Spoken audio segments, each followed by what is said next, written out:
إن الذين اتخذوا العجل سينالهم غضب من ربهم وذلة في الحياة الدنيا وكذلك نجزي المفترين. والذين عملوا السيئات ثم تابوا من بعدها وآمنوا إن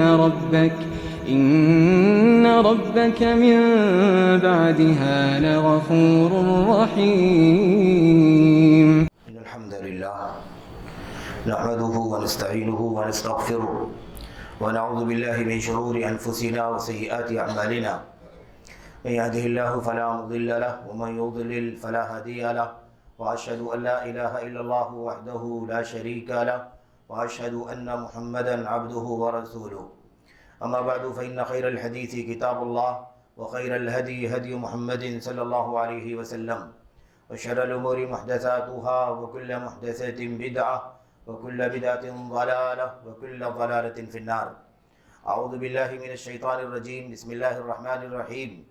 إن تنصروا الله ينصركم ويثبت أقدامكم.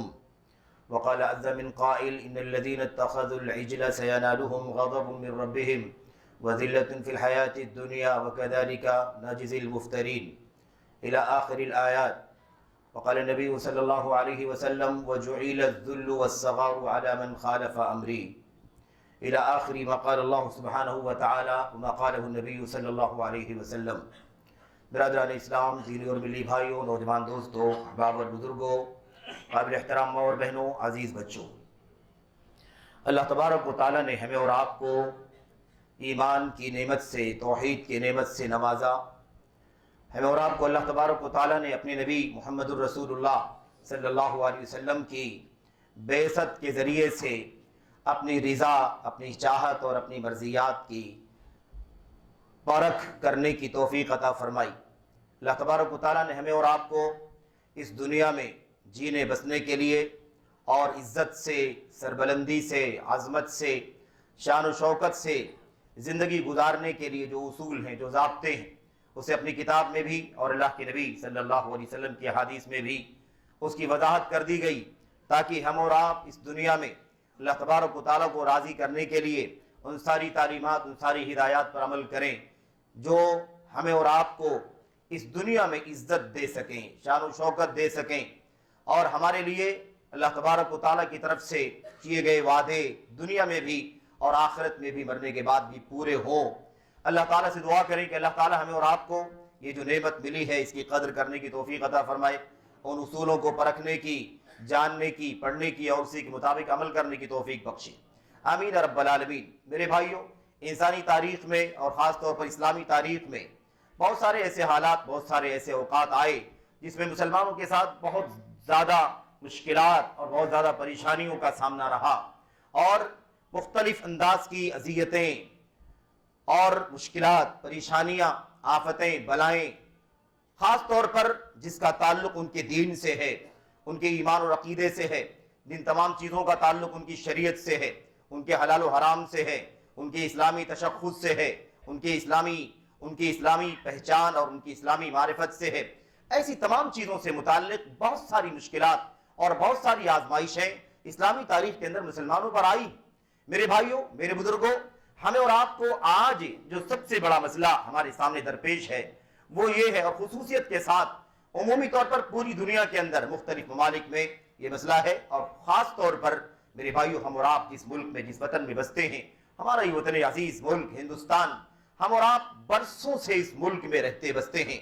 ہمارا ایک بہت ہی زیادہ تاریخی تعلق ہے اس ملک سے، اس مٹی سے، اور یہاں کی فضاؤں سے، یہاں کی ہواؤں سے، یہاں کے پہاڑوں سے، یہاں کے سمندر سے، دریا سے، یہاں کی خشکی سے، تری سے ہمارا ایک بہت گہرا تعلق ہے.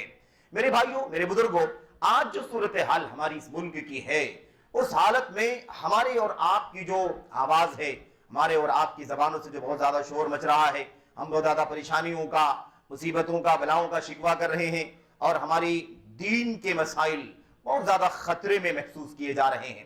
ہماری مسجدوں کے ساتھ مشکلات ہیں، ہمارے مدارس کے ساتھ مشکلات ہیں، ہماری دینی تعلیمی مؤسسات اور اداروں کے ساتھ مشکلات ہیں، اور حالات تیزی کے ساتھ بگڑتے جا رہے ہیں. اور ہماری اور آپ کی جو صورتحال ہے وہ ہم کچھ مایوسی کی حالت میں، بہت کچھ نا امیدی کی حالت میں، بہت کچھ پستی پسپائی کے حالات میں زندگی گزار رہے ہیں. ایسا لگتا ہے کہ مایوسی کے بادل منڈلا رہے ہیں اور اس کا حل کچھ سمجھ میں نہیں آ رہا. اس کا حل کیا ہے؟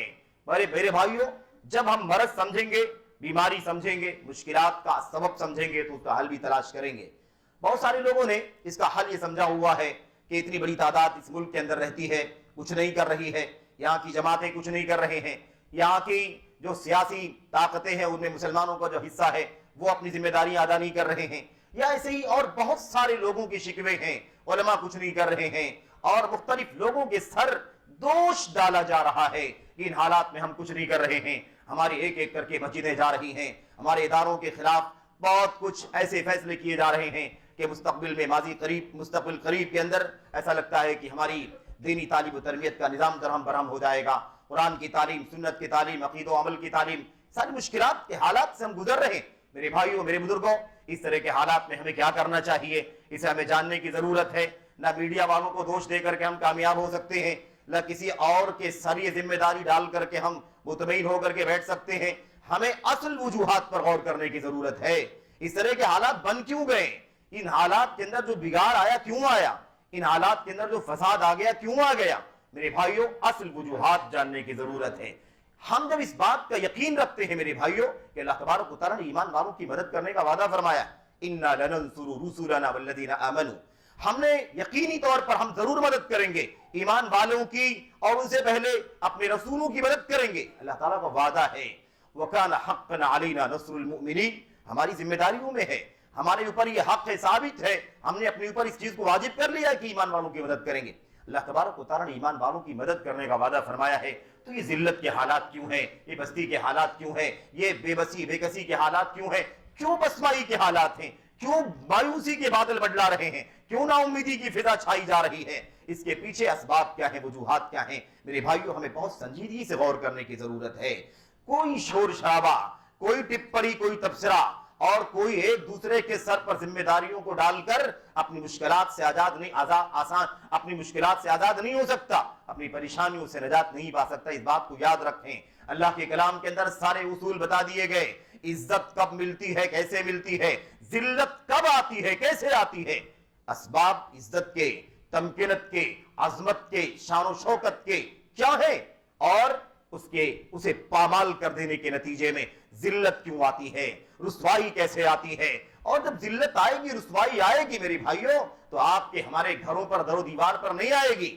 سب سے بڑی ذلت اور رسوائی یہ ہے کہ ہمارے ایمان پر خطرہ آ جائے، ہمارے مقدسات پر خطرہ آ جائے، ہماری توحید پر خطرہ آ جائے، ہماری اللہ تبارک و تعالیٰ کی نازل کردہ کتاب کی تعلیم و تربیت پر خطرہ آ جائے، جس سے ہمارا ایمان ہے، جس سے ہم مسلمان ہیں، جس کی بنیاد پر ہمیں اس دنیا میں عزت کا وعدہ ہے، جس کی بنیاد پر آخرت میں اللہ تبارک و تعالیٰ نے ہمیں جنت اور اپنی مغفرت کا رضوان کا وعدہ فرمایا ہے.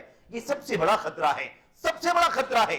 تو خطرہ ضرور بڑا ہے، لیکن ہمیں اور آپ کو یہ جاننے کی ضرورت ہے کہ اس طرح کے خطرات سے نمٹنے کا، نبرد آزما ہونے کا طریقہ کیا ہے. میرے بھائیوں، میں آپ کے سامنے چند باتیں عرض کرنا چاہوں گا اس مختصر وقت میں، اپنی ذات کو سمجھانے کے لیے سب سے پہلے، اور آپ تمام حضرات تک، بھائیوں تک پہنچانے کے لیے، بہنوں تک، عزیزوں تک، نوجوانوں تک، سبوں تک یہ پیغام پہنچانے کے لیے جو چند باتیں آپ کے سامنے عرض کرنا ہے، وہ یہ ہمیں بات سمجھنا ہے کہ آخر اسلامی تاریخ کے اندر، اسلامی تاریخ میں جو ہمارے سامنے بہت ہی روشن صفحات موجود ہیں، عزت کے، فتح و نصرت کے، کامیابی کے، کامرانی کے، اور چھوٹی تعداد میں بہت بڑا کارنامہ، معمولی تعداد میں، اسباب بھی نہیں، وسائل بھی نہیں، لیکن پھر بھی اس کے باوجود اللہ تبارک و تعالیٰ نے اسلامی تاریخ میں ساری تفصیلات موجود ہیں. میرے بھائیوں، ہمیں عزت عطا فرمائی، ہمیں شان و شوکت عطا فرمائی. تو آخر کیا وجہ ہے کہ آج ہم ذلت کا، اور ایسے ہی پسپائی کا، اور ہم ایسے ہی جس کو ہم کہتے ہیں اہانت کا، اور کوئی قیمت نہیں، بے بس اور بے کس ہو کر کے زندگی گزارنے کی پوزیشن میں کیوں چلے گئے؟ اس کے پیچھے اسباب کیا ہے میرے بھائیوں، میرے بزرگوں؟ ایک اس کا جواب عمومی جواب ہے، عام جواب ہے کہ یہ ذلت جو عزت کے بعد آئی ہے، یہ ہمارے اپنے گندے کرتوت کی وجہ سے ہے، ہمارے اپنی بدعقیدگی کی وجہ سے ہے، ہماری بدعملی کی بنیاد پر. ہمارے ہاتھوں کا کرتوت کیا ہے؟ وَمَا أَصَابَكُم مِّن مُّصِيبَةٍ فَبِمَا كَسَبَتْ أَيْدِيكُمْ وَيَعْفُو عَن كَثِيرٍ. جو تمہاری اوپر مصیبت ہے، جو پریشانی آزمائشیں تمہارے ساتھ ہیں، اس کا سبب کوئی دوسرا تیسرا نہیں، تم خود ہو، تمہارے اپنے کرتوت کا نتیجہ ہے۔ یہ صلہ جو تمہیں ملا ہے تمہارے اپنے کرتوت کا ملا ہے۔ تمہاری تربت جو بنی ہے یہ تمہارے اپنے کرتوت کے نتیجے میں بنی ہے۔ کسی کے سر پہ دوش نہ ڈالو، کسی کے حوالے نہ کرو، کسی کو مجرم ٹھہرا کر اپنے آپ کو مطمئن نہ کر لو، بلکہ تمہارا کردار ہے اس کے اندر۔ آپ نے اس طرح کی آیات کو ایک سے زائد جگہوں پر قرآن کریم میں پڑھا ہے۔ میرے بھائیوں، یہ آیتیں ہمیں پیغام دے رہی ہیں، حالات جب بگڑ جائیں، حالات میں فساد آئے تو ہم دوسروں کو دوش نہ دیں، سسٹم کی بات نہ کریں، سیاست پر تبصرے نہ کریں، میڈیا پر تبصرے نہ کریں، اور اس طرح کے لوگوں سے متعلق گفتگو کرنے کے بجائے قرآنی اصولوں کو سمجھیں کہ قرآن کے اندر عزت کے اصول کیا ہیں، قرآن کے اندر ذلت کے اسباب، پسپائی کے اسباب کیا ہیں، اس پر غور کریں۔ میرے بھائیوں، ہم تو ایمان والے لوگ ہیں، ہم بہت زیادہ مادیت کو نہیں اعتماد کرتے، ہمارا تعلق اصل میں اللہ تبارک و تعالیٰ سے روحانی ہے۔ یہ قرآن کریم اللہ تبارک و تعالیٰ کی اتاری ہوئی کتاب ہے، یہ نبی کریم صلی اللہ علیہ وسلم کی سنتیں اللہ تبارک و تعالیٰ کی طرف سے منزل ہیں، جیسے اللہ کا کلام منزل ہے۔ اس لیے ہمارا جو رشتہ ہے اللہ تبارک و تعالیٰ سے، وہ ایک مالک اور معبود حقیقی کے سامنے ایک عابد اور ایک غلام کا رشتہ ہے۔ ہمارا رشتہ غلامی کا رشتہ ہے۔ ہم اپنے معبود سے، ہم اپنے مالک سے ہمیشہ جڑے ہوئے ہیں۔ اگر ذلت آ رہی ہے، ہم نے اس مالک کو ناراض کر دیا ہے۔ اگر عزت اللہ تبارک و تعالیٰ دے رہا ہے تو اللہ تبارک و تعالیٰ خوش ہے، اللہ تبارک و تعالیٰ کی طرف سے انعام مل رہے ہیں تو اللہ تبارک و تعالیٰ کی مرضیات کو، محبوبات کو واقعی میں بڑھتا جا رہا ہے۔ ہمارے سوچنے کا انداز، ایمان والوں کے سوچنے کا انداز ایمان والا ہونا چاہیے، ایمان والی سوچ ہونی چاہیے، مومنانہ انداز، اسلام کا انداز، قرآن کریم کا انداز، سیرت اور تاریخ کو پڑھنے کے بعد جو انداز ہوتا ہے ایک مسلمان کے اپنے حالات پر نظر ثانی کرنے کا، وہ انداز ہمارا اور آپ کا ہونا چاہیے۔ آج حالات بہت زیادہ بگڑتے جا رہے ہیں، لیکن مایوسی کے بادل بھی تیزی کے ساتھ چھائے جا رہے ہیں۔ صرف مایوس ہونے سے اور نا امید ہونے سے کوئی مسئلہ حل نہیں ہوگا جب تک ان اسباب کو تلاش نہ کر لیں کہ جس کی بنیاد پر عزت چھنتی ہے، ذلت آتی ہے، شان و شوکت اللہ تبارک و تعالیٰ سلب کر لیتا ہے، اور اللہ تبارک و تعالیٰ ذلت، پستی، پسپائی، حقارت، اہانت ہمارے اوپر مسلط کر دیتا ہے۔ ہم نے آپ کے سامنے قرآن کریم کی یہ سرسری بات ہو گئی کہ جو کچھ بھی ہمارا گندا کرتوت ہے، اس کرتوت کے نتیجے میں ہماری یہ حالت ہوئی ہے۔ یہ بات دونوں باتیں طے ہو گئی، ایمان والوں کو عزت دینے کا وعدہ ہے، بشارت ہے، ذمہ داری اللہ تبارک و تعالیٰ نے لے رکھی ہے، یہ بات طے ہے اپنی جگہ پر۔ اللہ اپنے وعدے میں سچا ہے، اللہ تعالیٰ اپنے وعدے میں یقیناً سب سے سچا ہے۔ ومن اصدق من اللہ قیلا ومن اصدق من اللہ حدیثا، اللہ سے زیادہ سچا کون ہو سکتا ہے؟ یہ بات طے ہے اپنی جگہ پر، اور یہ بھی طے ہے کہ جب اللہ تعالیٰ کا وعدہ سچا ہے اور پھر بھی ذلت ہمارے اوپر ہے تو یہ ہمارے کرتوت کا نتیجہ ہے۔ آئیے ذرا جائزہ لے کر کے دیکھیں، اور یاد رکھو جب تک ہم نے اس پہلو پر غور کر کے اپنے اصلاح حال کا کام نہ کیا، دنیا کی کوئی طاقت ہمارے مسائل کو حل نہیں کر سکتی۔ سن لو مسلمانوں، سن لو ہندوستان میں رہنے والوں، ہماری اور آپ کی سب سے بڑی ذمہ داری یہ ہے کہ ہم قرآنی اصولوں کے مطابق اپنی عزت اور ذلت کے اسباب کو سمجھیں اور اس کی روشنی میں اپنا مستقبل طے کریں، اپنے حالات کی اصلاح کریں، اپنی زندگی کے تمام در گوشوں میں جو فساد ہے، بگاڑ ہے، انارکی ہے، اس کا خاتمہ کریں، تب جا کر کے مسئلہ حل ہو سکتا ہے۔ ہم نے اختصار کے ساتھ چند باتیں آپ کے سامنے کرنی ہے، اس لیے ایک دو آیتیں آپ کے سامنے پڑھی گئی اور ایک حدیث پڑھی گئی، اور ضمناً گفتگو کے دوران دو چار باتیں آپ کے سامنے آئیں گی۔ مقصد یہ ہے کہ اللہ تبارک و تعالیٰ کہنے والے کو سب سے پہلے اس طرح کے حالات میں اپنی ذمہ داری سمجھنے کی توفیق عطا فرمائے۔ اپنے بھائیوں کو، بہنوں کو بھی اس بات کا پیغام پہنچانا ہے کہ اللہ تعالیٰ ہم سبوں کو اس طرح کے حالات میں، یہ کوئی پہلی مرتبہ اس طرح کے حالات نہیں آ گئے، اس طرح کے حالات آئے لیکن فوراً ہی اس کا حل تلاش کیا گیا، اس کا علاج کیا گیا، اس کے اصولوں کو برتا گیا، تو اللہ تبارک و تعالیٰ نے بہت جلد اس کی ذلت کو پھر شان و شوکت میں تبدیل کر دیا۔ تو یہ اللہ تبارک و تعالیٰ کا وعدہ ہے، اس لیے اس میں کوئی شک شبہ کی بات نہیں۔ تو پہلے ایمان مضبوط کر لو، عقیدہ طے کر لو کہ بغیر ہماری کوتاہیوں کے کوئی ذلت نہیں آ سکتی، کیونکہ اللہ کا وعدہ سچا ہے۔ ہم نے قرآن کریم کی جو آیتیں پڑھی ہیں، ان آیتوں میں سے ایک آیت کریمہ میں اللہ تبارک و تعالیٰ فرماتا ہے ان الذین اتخذوا العجل سینالہم غضب من ربہم وذلة في الحياة الدنيا وكذلك نجزي المفترين والذين عملوا السيئات ثم تابوا من بعدها وآمنوا إن ربك من بعدها لغفور رحيم. اللہ تبارک و تعالیٰ نے ان دونوں آیتوں کو، میرے بھائیوں ان دونوں آیتوں کو سمجھ لو، مسئلہ حل ہو جائے گا. ان دونوں آیتوں کی روشنی میں ہمیں اپنے مسئلے کو حل کرنے کا راستہ ملے گا. ذلت کے اسباب کیا ہیں؟ یاد رکھو، انسانی تاریخ کا جب مطالعہ کیا جاتا ہے تو ہمیں یہ چیز کھل کر کے ملتی ہے کہ پوری ملتوں میں، امتوں میں، قوموں میں اپنے وقت میں سب سے زیادہ شان و شوکت کی زندگی گزارنے والی اگر کوئی قوم گزری ہے تو بنی اسرائیل قوم گزری ہے. اللہ تبارک و تعالیٰ نے فرمایا وَفَضَّلْنَاهُمْ عَلَى كَثِيرٍ مِّمَّنْ خَلَقْنَا تَفْضِيلًا. جس دور میں بنی اسرائیل زندگی گزار رہے تھے وہی رامسیس ثانی، فرعون اور حضرت موسیٰ علیہ السلام کے دور کی بات کو سامنے رکھیں آپ. میرے بھائیوں اللہ تبارک و تعالیٰ نے بیان فرمایا جتنی عزت اور فضیلت ہم نے ان کو دی تھی دنیا میں، اتنی فضیلت اس وقت دنیا میں کسی کو ہم نے نہیں دیا تھا. اتنی عزت اور شان و شوکت کی زندگی گزارنے والی قوم یہ ذلت میں کیسے تبدیل ہو گئی؟ شان و شوکت والی یہ قوم کیوں ذلت اور پستی کی راہ پر چل پڑی؟ کیوں ایسا راستہ ہوا؟ اللہ تبارک و تعالیٰ نے نقشہ کھینچا ہے. اللہ تعالیٰ نے فرمایا ان الذین اتخذوا العجل سینالہم غضب من ربہم.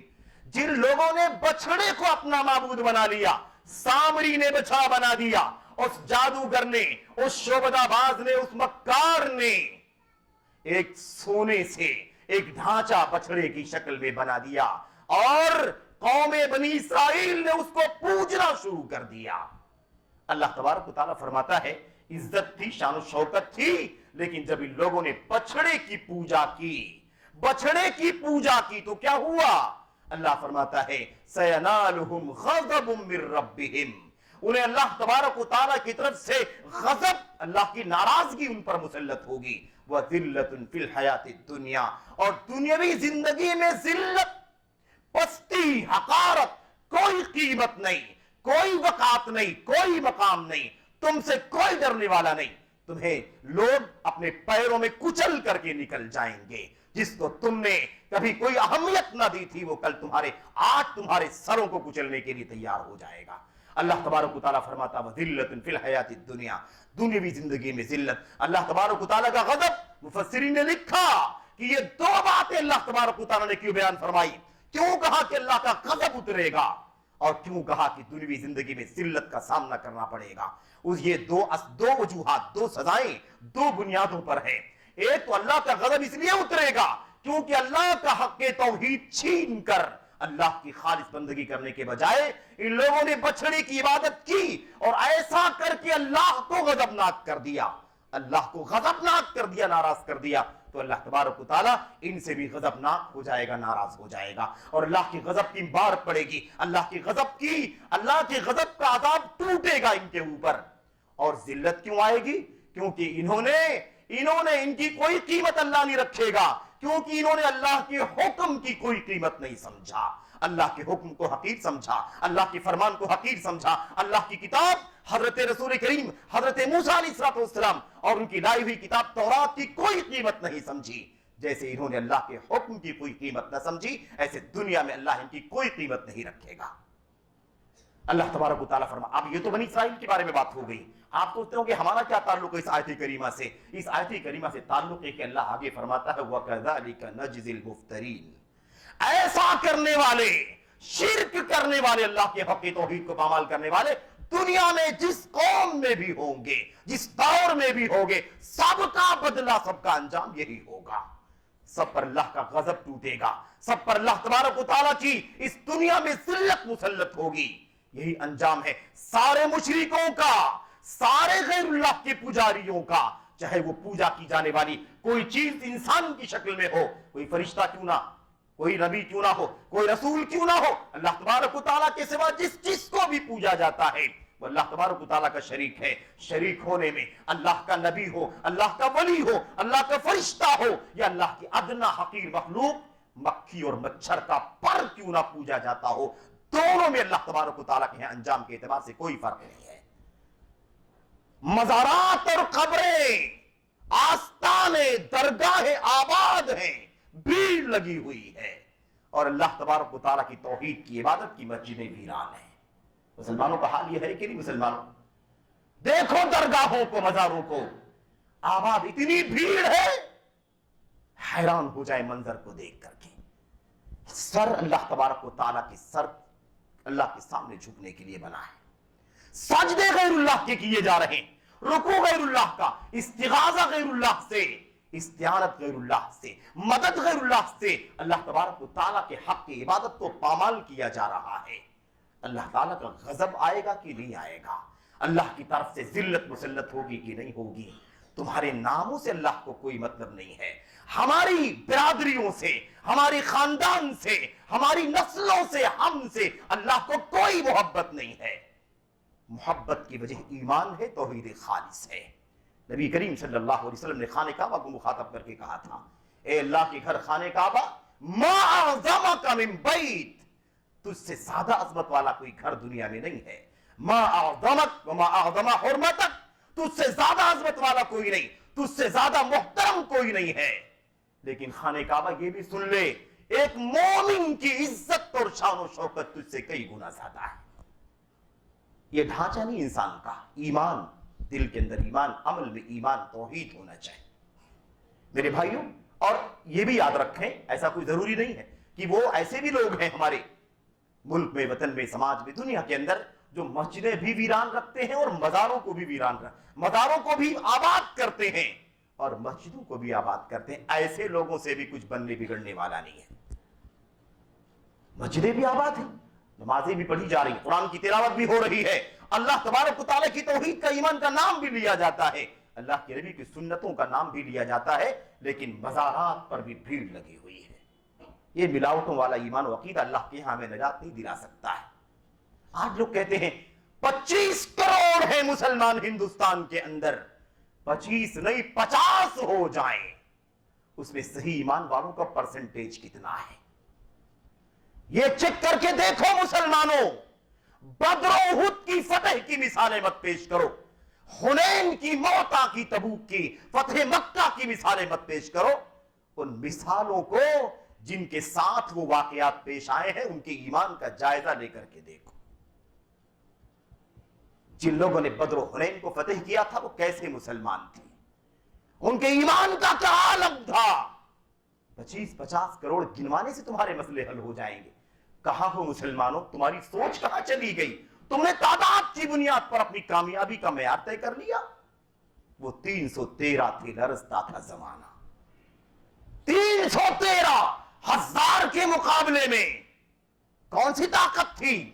وہ ایمان کی طاقت تھی۔ آج بھی ایمان کی طاقت ہو، فرشتے تعداد میں تسلسل کے ساتھ ہماری مدد کے لیے اتر جائیں گے، لیکن ہمارا اپنا ایمان کیسا ہے؟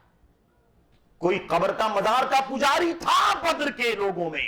بتائے کوئی شرک اور کفر کرنے والا تھا احد کے میدان میں اترنے والوں میں سے؟ میرے بھائیوں جائزہ لے کر کے دیکھو۔ آج لوگ یہی بات کہتے ہیں 25 کروڑ مسلمانوں کی جذبات کو مجروح کیا جا رہا ہے، 25 کروڑ ہے، 50 کروڑ ہے، پھر بھی مسجد جا رہی ہے، مدرسے جا رہے ہیں۔ میرے بھائیوں معاف کرنا، مجھے یاد آتی ہے بات غزوہ حنین کا واقعہ۔ اللہ تبارک و تعالیٰ فرماتا ہے لقد نصرکم اللہ ببدر فی مواطن کثیرۃ ویوم حنین اذ اعجبتکم کثرتکم فلم تغن عنکم من اللہ شیئا وضاقت علیکم الارض بما رحبت ثم ولیتم مدبرین۔ اللہ تبارک و تعالیٰ فرماتا ہے مسلمانوں ہم نے بہت سارے موقعوں پر تمہاری مدد کی ہے، بدر میں مدد کی ہے، احد میں مدد کی ہے، اور دیگر موقعوں پر تمہاری مدد کی ہے، فتح مکہ کے موقع پر بھی تمہاری مدد ہوئی ہے، کچھ جنگ بھی نہیں کرنا پڑا، مکہ فتح ہو گیا۔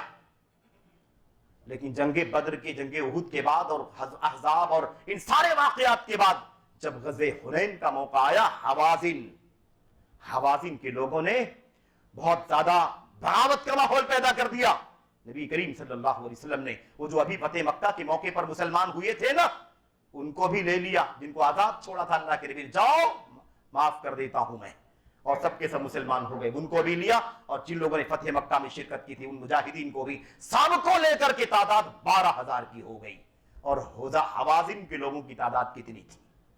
حوازن کے لوگوں کی تعداد 4,000 تھی۔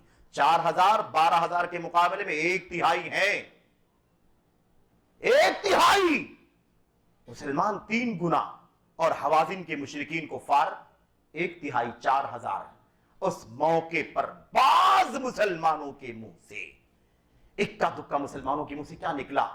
لن نغلب اليوم من قلہ، آج تک کبھی نہیں ہارے، تعداد میں ہمیشہ کم رہے نہیں ہارے، تو آج تو ہماری تعداد 3 گنا زیادہ ہے مقابلے میں، آج ہم کسی صورت میں نہیں ہار سکتے۔ یہ تعداد پر ایمان، تعداد کا پر اعتماد اور تعداد کی بنیاد پر فتح کا معیار قائم کرنا، اللہ تبارک و تعالیٰ کو اس دعوے نے، اس نظریے نے، اس حوالے نے ناراض کر دیا، ناراض کر دیا۔ اللہ تعالیٰ نے اس کا نقشہ کھینچا، کیا فرمایا اللہ تبارک و تعالیٰ نے؟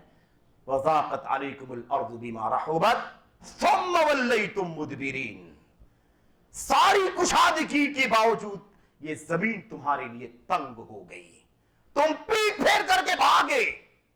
اللہ اکبر۔ ہوا کیا؟ 12,000 ترا تھا، 12,000 ہیں، آج کیسے ہاریں گے؟ اگر آج ہار ہوئی بھی تو کوئی اور وجہ ہو سکتی ہے، تعداد کی قلت کی وجہ سے ہماری ہار کبھی نہیں ہو سکتی۔ اللہ تبارک و تعالیٰ نے سبق سکھایا، فتح دی اللہ تبارک و تعالیٰ نے، لیکن سبق سکھایا۔ کیا ہوا؟ حوازن کا ایک تیز حملہ مسلمانوں کے اوپر ہوا اور ایک جھٹکے میں 12,000 کی تعداد اتھل پتھل ہو گئی، بھاگ کھڑی ہوئی۔ اللہ نے نقشہ کھینچا، ثم ولیتم مدبرین، پیٹ پھیر کر کے بھاگے، تمہاری یہ حالت ہو گئی۔ تمہاری کثرت نے تم کو دھوکے میں ڈال دیا، تمہیں تکبر ہو گیا، تمہیں غرور ہو گیا کہ ہماری تعداد بہت زیادہ ہے۔ ایک جھٹکا حملے کا آیا، سارے اتھل پتھل ہو گئے۔ اللہ کے نبی صلی اللہ علیہ وسلم کے آس پاس تعداد کتنی تھی معلوم آپ کو؟ پوری تعداد 12,000، نبی کے ساتھ مدد کرنے والی اور ڈٹے رہنے والی تعداد صرف 100 باقی بچے، 11,900 لوگ بھاگ کھڑے ہوئے۔ اب نبی کریم صلی اللہ علیہ وسلم نے اپنی سواری پر آپ سوار ہوئے اور آپ نے پوری جرأت کے ساتھ باہر نکل کر کے پوری دیدہ دلیری کا حوالہ دیا، جرأت کا حوالہ دیا۔ اللہ کے نبی نے فرمایا، آن النبی لا کذب، آن ابن عبد المطلب، کیا سمجھتے ہو میں سچا نبی ہوں، مجھے اس بات کا یقین ہے کہ فتح و نصرت کا تمغہ میرے سر آنے والا ہے۔ اللہ کے نبی نے فرمایا، میں عبد المطلب کا بیٹا ہوں، عبد المطلب کا پوتا ہوں۔ ساری دنیا جانتی تھی کہ عبد المطلب کون ہے۔ ٹھیک ہے، ان کا عقیدہ ایمان اپنی جگہ پر، لیکن ایک علاقے اور وطن اور ہے نا زمین میں جو آدمی کی ایک مقبولیت ہوتی ہے، اس کا اثر لوگوں کے اوپر موجود تھا، لوگ جانتے تھے عبد المطلب کون ہے۔ اللہ کے نبی علیہ السلام باپ نے چچا عباس رضی اللہ تعالیٰ عنہ کو کہا، ان کی آواز ذرا تیز تھی، کہا چچا عباس آواز لگائیے مسلمانوں، کہاں بھاگ گئے؟ یہ پسپا ہو گئے، پست ہو گئے۔ وہ جو لمبی تعداد کا، بڑی تعداد کا گھرہ تھا نا ان کے ہاں، اس کا سبق اللہ تبارک و تعالیٰ نے سکھا دیا۔ بلائیے ان کو، واپس آئیں، واپس آئیں، ہمت کریں۔ اللہ کے نبی علیہ السلام کے حکم سے چچا عباس نے ان کو بلایا، پھر اس کے بعد واپس آئے۔ اللہ تبارک و تعالیٰ نے فتح و نصرت عطا فرمائی، لیکن کثرت اور تعداد کی بھیڑ کے نام پر جو انہوں نے معیار قائم کر لیا فتح کا، نصرت کا، اس کی سزا اللہ تبارک و تعالیٰ نے دی۔ پوری تاریخ کا مطالعہ کر کے دیکھو، کثرت اور قلت کی بنیاد پر ایمان و کفر کی جنگ میں کبھی فتح نہیں ہوئی ہے۔ ایمان، عقیدہ، شرک اور کفر سے توبہ، یہ سب سے بڑی چیز تھی جس کی بنیاد پر اللہ تبارک و تعالیٰ نے فتح و نصرت عطا فرمائی تھی۔ میرے بھائیوں، تو ایک سب سے بڑا مسئلہ کیا ہے؟ سب سے بڑا مسئلہ ہے ہماری ذلت کا، ہماری پسپائی کا۔ ہمارا ایمان، ہمارا عقیدہ، ہماری توحید، ہمارا ایمان کہاں ہے؟ سننے کو ملتا ہے میڈیا کے راستوں سے کہ ایک جھٹکا کیا آیا، معمولی سا، لوگوں نے اپنے رشتے اپنے پرکھوں سے جوڑنا شروع کر دیا۔ 5 پشتوں کے اوپر، 8 پشتوں کے اوپر، 10 پشتوں کے اوپر جب ہم جا کر کے دیکھتے ہیں تو ہمارا خاندان تو بتوں کا پجاری تھا۔ آج بھی ہم اگر ضرورت پڑ جائے، حالات آ جائیں، تو ہم کیوں نہیں چلے جائیں گے مندروں میں، کیوں نہیں ہاتھ جوڑیں گے، کیوں نہیں ہم بھکت ہو جائیں گے مورتیوں کے۔ یہ صورتحال ہو گئی ہے مسلمانوں کی۔ میرے بھائیوں، ایسے اسلام کے ماننے والوں سے کیا کبھی اسلام کو مدد مل سکتی ہے یا کبھی ملی ہے؟ میرے بھائیوں، اللہ تبارک و تعالیٰ یہ وجہ بتا دی، کیا فرمائے؟ ذلت کی وجہ، اللہ کے غضب کی وجہ کیا ہے؟ جن لوگوں نے بچڑے کو معبود بنایا،